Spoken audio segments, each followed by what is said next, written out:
নমস্কার বন্ধুরা, Friday dinner কুকিংয়ে চলে এলাম।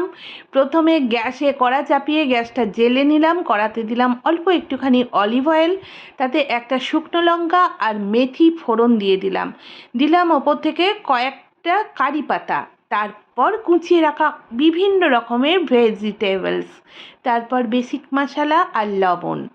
এরপর আর কি সমস্ত কিছু নাড়াচাড়া করে ভাজবো। এরই মধ্যে হাজির হয়ে গেল বোনলেস চিকেন। তবে চিকেনটাকে আমি একটু লবণ দিয়ে সেদ্ধ করে নিয়েছিলাম। তারপর ওই ভেজিটেবলসের সঙ্গে মিশিয়ে নাড়াচাড়া করে ভেজে নিয়ে তাতে জল দিয়ে দিলাম।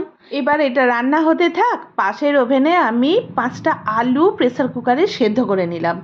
সেদ্ধ করে নিয়ে আলুর খোসাগুলো ছাড়িয়ে নেব। এদিকে জলটা মরে যেতেই ওপর থেকে দিয়ে দিলাম ভাজা মশলা, চিরা কাঁচা লঙ্কা আর মধু। হ্যাঁ বন্ধুরা, আজকে রান্না করলাম হানি চিকেন। তো এর রেসিপি আমি আলাদা করে পোস্ট করব। এরপর নেক্সট আইটেম রান্না করতে আরম্ভ করে দিলাম। কালো জিরে কাঁচা লঙ্কা ফোড়ন দিয়ে আলু দিয়ে তাতে নুন হলুদ মশলাপত্র সমস্ত কিছু মিশিয়ে একটা শুকনো শুকনো আলু চচ্চড়ি তৈরি করে ফেললাম। তারপর তরকারি তো রান্না হলো, কিন্তু কি দিয়ে খাওয়া হবে ভাবতে ভাবতে ভাবছি যে ওবেলায় তো ব্রেকফাস্টে রুটি হয়েছিল, তাই এবেলায় আর রুটি করছি না, একটু টুইস্ট আনতেই হয় ডিনারে, তাই লুচি।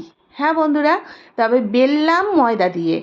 ওই কড়াটাতেই তেল দিয়েছি, তেল গরম হয়ে যেতে বেলে নেওয়া লুচিগুলো একটা একটা করে তেলের মধ্যে দিয়ে দিলাম। লুচি ছাঁকছি। তবে লুচি রুটি পরোটা এগুলো আমার দ্বারাই ভালো হয় না, তাই দেখুন লুচি তো একদমই ফুলছে না। তাও আবার ওবেলায় মেখে রাখা আটা, তখন তো রুটি করব বলে আটাগুলো মেখেছিলাম, তাই কোনো ময়ান ফয়ান কিচ্ছুই দেওয়া হয়নি।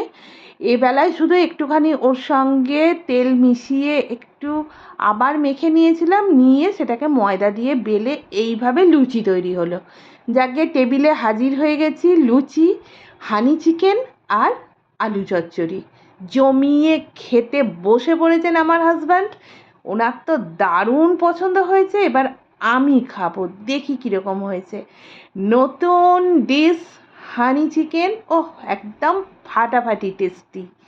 এরপর আলু চচ্চড়ি দিয়ে তো আমরা ট্র্যাডিশনালি এরকমই খাই, সেটাও একদম দারুণ নস্টালজিক ফিলিং। যাই হোক, খেতে খেতে একটা কথা বলে দিই, আগামী সানডেতে আমি লাঞ্চ কুকিংয়ে লাইভে আসতে পারি, ইচ্ছা আছে।